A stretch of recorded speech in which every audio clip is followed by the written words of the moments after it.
about this. I mean, when you go to bed at night, what's going on inside? It's actually getting harder to sleep. That it's just the wrong thing to do. I think it's ethically not what we're about. I would like to be as successful as possible and still be me. So now it sounds like this organization is not fulfilling that they're part of it. I haven't found a way to work in the environment that is healthful for me. You know, years down the road, and how are you going to feel about this, being associated with this organization? And this feels very much like a dance that's been choreographed, but nobody necessarily wants to take the time to teach them the steps. Could you give me an example? Again, a man, and when they're present at the table, the whole dynamic just changes, and all of a sudden it's as if our feet get cut out from underneath us. Did that really happen? You're one of few, or the only.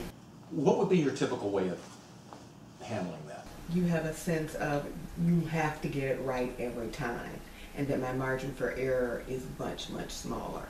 When has this happened before? Maybe you don't really know if you have the morals until they're challenged. And clearly for me, this is a challenge. And I'm sorry that happened. I'm not sure how much time I have to make that happen. People are glad you're here. Mm-hmm. The organization needs you. You know, I really love my team. So Frank, that's the harder part almost, is I really, I have an amazing, amazing team. I'm not going to try to tell you what you need to do, but I want to affirm what I know in you, which is this deep level morality that guides your decision. This is a chance in my life to try to make a difference. So what's preventing you? Multiple people have come to me and said, don't leave. You know, they see what's going on. Yeah. What are you doing to manage that kind of frustration? My decision-making process is probably like, I'm going to go right to the last minute. And they see things like this when it happens to me, and I don't even have to say anything, but they'll come to me and they'll say, oh, please don't leave, we want you to stay. You know? What do you think it would take to get one of the board members to change their mind? So that's really the big dilemma is, you know, do I do this kind of work in another organization that's healthier and more holistic, and then give up the potential to create change in a more positive environment for my staff? And I'm not 100% sure which way to go yet. And it also says to me that she knows herself. She knows what she can and can't do. So what does it mean now? You see it this way.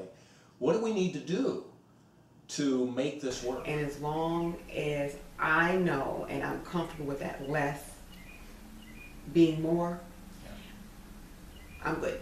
Yeah.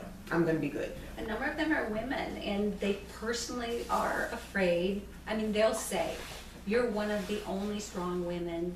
I'd hopefully look back and go, I did the thing that was right for me, but in some ways, the thing that's right for me may not be right for my family. What would they want you to do in 10 years? Yeah. You know, they look back. What would they have wished you had done? And they say, you know, what's going to happen to us as young professionals if you're gone?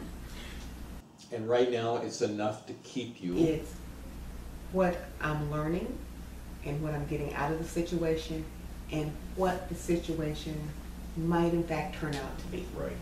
How are you going to go about deciding? I just want to say that your advice, your feedback, your counseling has been very helpful in moving me. Listen, that's perfect. I think that's the way to do it. I like that a lot.